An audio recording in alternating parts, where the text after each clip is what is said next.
Hey guys, Maximum Fitting Customs. Right behind me, we got here this 2023 Audi Q3. We're doing a full teardown for a vinyl wrap, so we're taking a lot of stuff off. We'll have little timestamps of different areas that we're taking off, like handles, mirrors, bumpers, whatnot. So just go ahead, follow along with that, and then yeah, let's get into it. So we're gonna start out with the front bumper. You're gonna have a bunch of T25s. So around the bottom, you're gonna have 8 total underneath the car. There's gonna be 1, 2, 3, 4, and then there's gonna be a space in the middle where there's nothing, and then 4 on the other side. That's holding the fender liner onto the bumper. So go ahead, take those T25s off that look like this, just for reference. 8 across the bottom, like I said. Right here on the fender liners, you're gonna wanna turn the wheels each side. You're gonna have 3 holding the fender liner on. Oops, lost my tool, but you're gonna have 1, 2, and then 1 up here. I removed this one just because it gives you a little bit better of access moving this fender liner. At least it seemed like it. So you'll have 3, 2 if you don't want to remove this top one that's up in here. You'll feel it. But after you have that, those 3 out, you'll be able to pop this trim off, this black trim, and you're just gonna have a bunch of plastic pins like this. So go ahead and start from the bottom is where I started right here. Just grab it and slowly pop it. You'll have a bunch going along right here, as you can see, and you can take the entire thing off through the bottom or to that bottom side. I'm gonna want 2 hands, so I'm not gonna do that on camera, but you can see I did it over here on this side. Once you remove that, you'll have another T25 that is bolted right here. That goes like that. As you can see, it'll be right here. Remove that T25, and then you'll be able to pop this. All these tabs will pop from the headlight.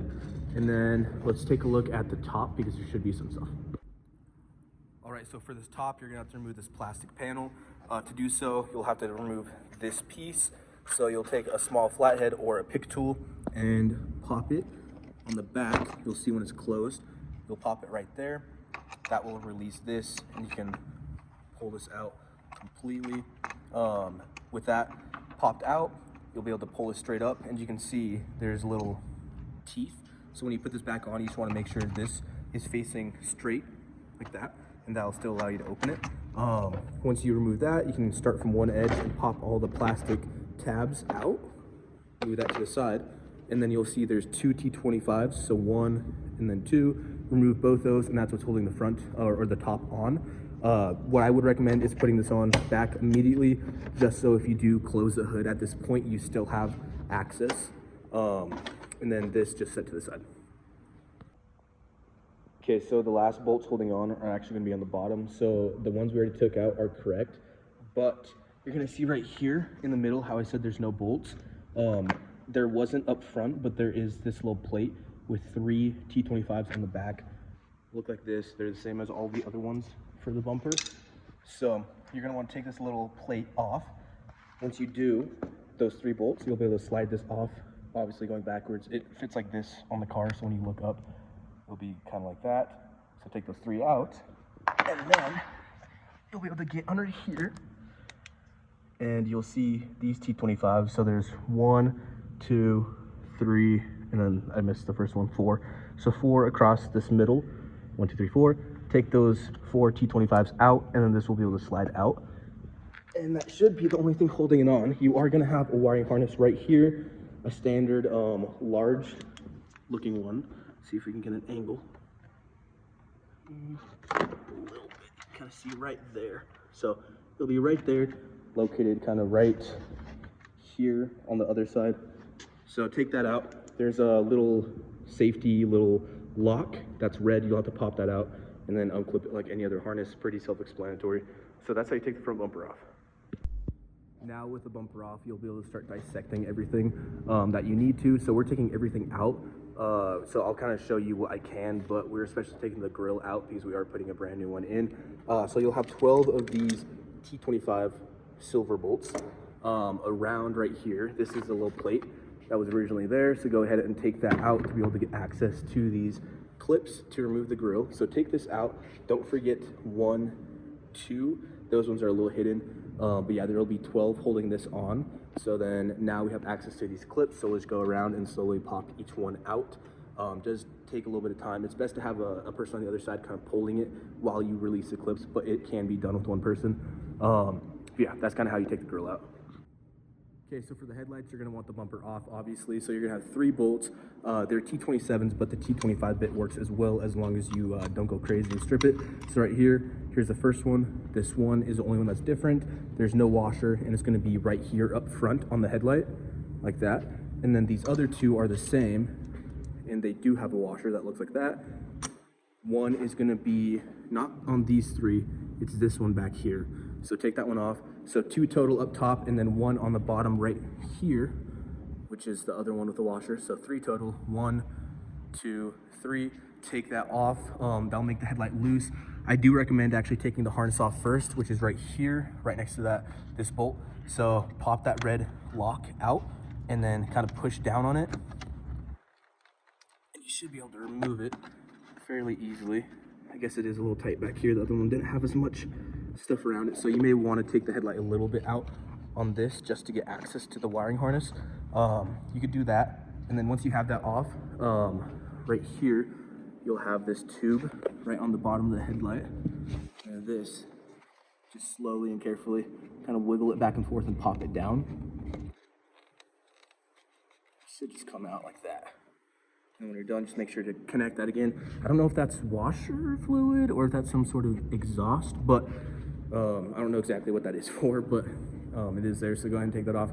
That's the only thing connected to the headlight. So those 3 bolts, wiring harness, and then that tube, and you should be able to pull it right out. All right, now I'm going to show you how to take off the handles. So all 3 of these doors are going to be the same. This door is different, but let's start out with these ones because they're a little more simple. Go ahead and take out the rubber grommet. Put it to the side.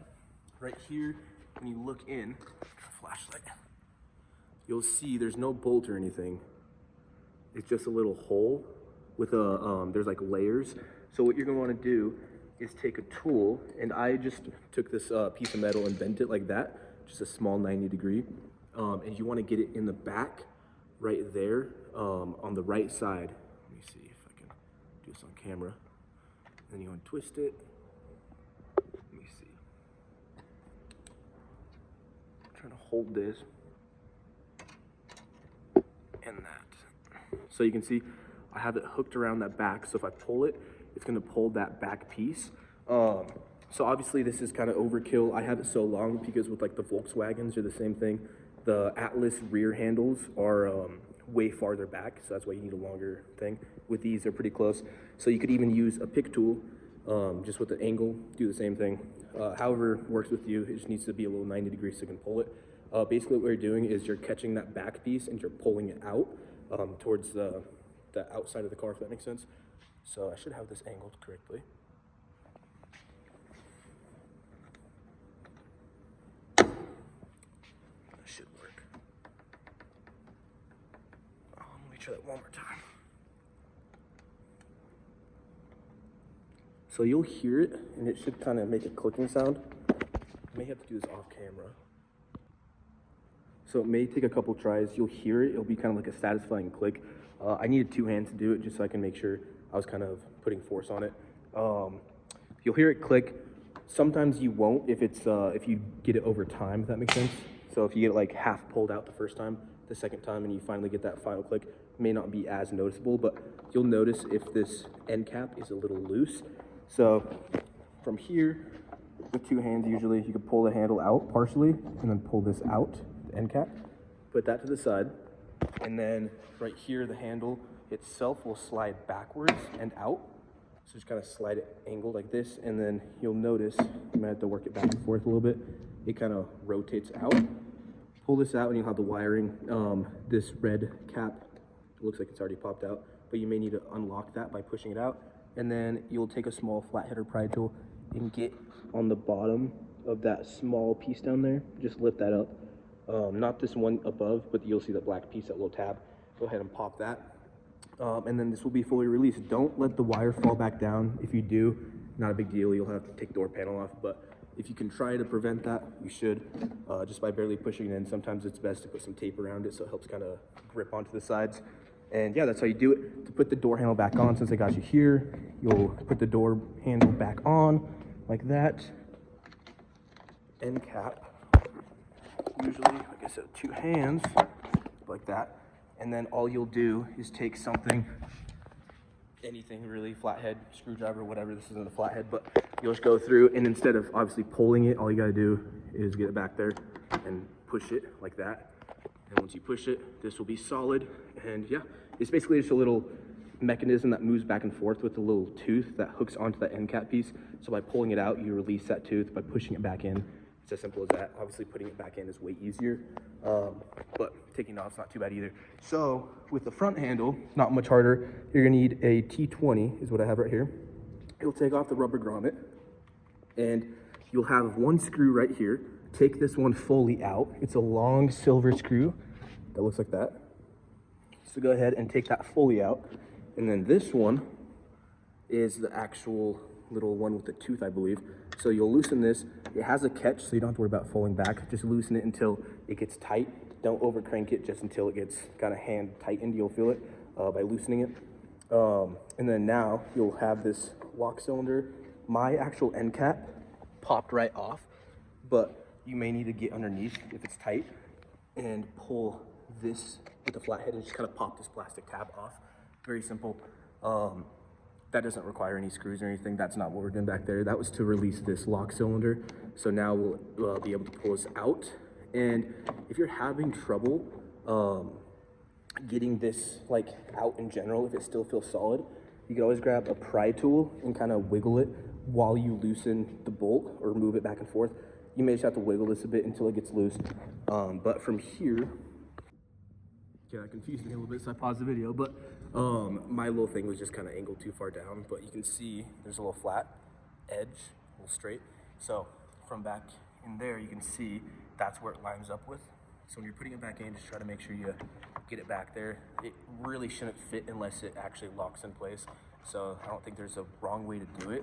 And it should basically get back there pretty easily. Other than that, same exact procedure, just pull the handle out like the other ones. And yeah, there will be a wire, disconnect that, and you'll be done with the handles. Okay, so we're removing the door panel. Also, you need to remove the door panel to remove the mirror, so you have to do both these. Door panel is very simple. There's 3 T25s that look like this. First one can be found right underneath. There's no cover, just right there. The other 2 are behind this plate, which the best way to do it is to take a pry tool and pop it right back in here. You'll release one of the pins and just slowly and carefully pop each pin until you get it out. And you can see when you're putting it back in, you have to slide it and then it clicks in. And you'll have the 2 T25s right there. Remove those 2. Once all 3 of those bolts in total are out, you can grab another pry tool and pop. I like to grab it from the inside corner. Pop these plastic clips all the way around slowly, and then it's kind of hung on the what's this called, window sweep up top. So once you have all those pins popped, you'll be able to kind of lift it up and off that rail. I'll take a video for you here in a second, but yeah, let me get to that. So this is what I was meaning. You can see it kind of goes up top, slips in through the top, and then kind of swivels down to click in like that. And then you'll have your latch right here, which is simple. You just pull these to release it. Once it's on, and just kind of release those 2 wings, they'll swivel around and they'll be able to pull it out of that little notch, out upwards. And then the passenger door just has 1 plug. I'm sure the driver has maybe 1 or 2 more, but just do it accordingly. Right here, it'll look like this. Basically, you'll just have to pop this gray lever up and it'll kind of release itself. And then yeah, that's how you take the door panel off. So put that to the side, and then we'll move right onto the mirror. All right, so for the mirror, you're gonna have one 13 millimeter that is right here. There's gonna be a rubber grommet that you have to remove. Remove that, and then the 13 millimeter will be located right through that hole. It's just one singular one. You can't really tell, but it'll be back there.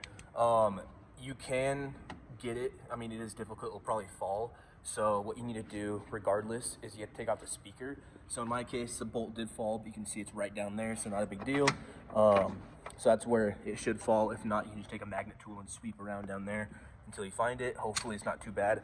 And then right here, you're gonna have four T25s that are the exact same as the door panel ones. To remove the speaker right there, and then you'll have the speaker wire itself plugged in, so you'll be able to remove that and then take the speaker out. So now we have access to get the cord out, because that's the last thing holding the mirror on. So the cord is fed around the actual window rail, around that way, if that makes sense. Because if not, obviously the window would get caught. So it'll be right here through this grommet. This is a wire, so you can either go and disconnect this right now, or just wait until you actually get it fully fed. I mean, I guess you might as well pop it. So you'll see these two wires, 1, 2, remove these two, and then push the grommet through the other side. I believe I'm gonna have to roll the window up for this, just so I can have more access to play with, because you can see right here, the window is right there, so I'll need to roll that up. But yeah, once you have that fully rolled up, you should be able to just fill in there, pop the wires. There may be some clips holding it on, but just make sure when you reinstall it, you feed it exactly the same way. It sounds a lot more complicated than it is. Really, you just have to make sure it doesn't wrap around through the rail, because again, the window would get caught. You'll notice because you won't be able to roll your window down. So just make sure you feed it around that little rail that you feel, which is right around here. I can feel it right there. So yeah, just make sure you feed it exactly how it is. Okay, so with the mirror out, you can see there's 1 clip and 2 clip. Those plastic ones help route the wire through correctly. So in this case, with your arm through, you'll feel it, and the wire will come through right here. It'll go around, and then it'll go like around the rail, because again, you want to make sure it goes all the way around, and then it'll kind of just feed itself all the way through. There's only 2 clips. I know for a fact one is right here, which is really easy access, right there, and then you can pop your the clip through literally just by pushing it from the outside. So that's where one is. I don't know where the other one was. I think it may have already been unclipped, but it doesn't matter as long as you have it routed correctly. So yeah, you can see the rail back in here. If I get a light, you might be able to see it. Flip this, might be upside down for a second. But yeah, that black rail right there, that's what you're feeding it around. So when it starts out again, just make sure you're on the side towards you, and then once you feed it, it'll be on the outside of the door side, and then through up until that side. It is a good thing to have someone out here holding it, just to make sure when you have the wires disconnected, it doesn't fall. You can kind of feed it through and help pull it through. It's a lot easier when you have someone help pulling it, because you can feel where the tension is, and if there's another clip holding it. I already showed you there's only 2 though, so at least you know that. But yeah, that's how you take the mirror off.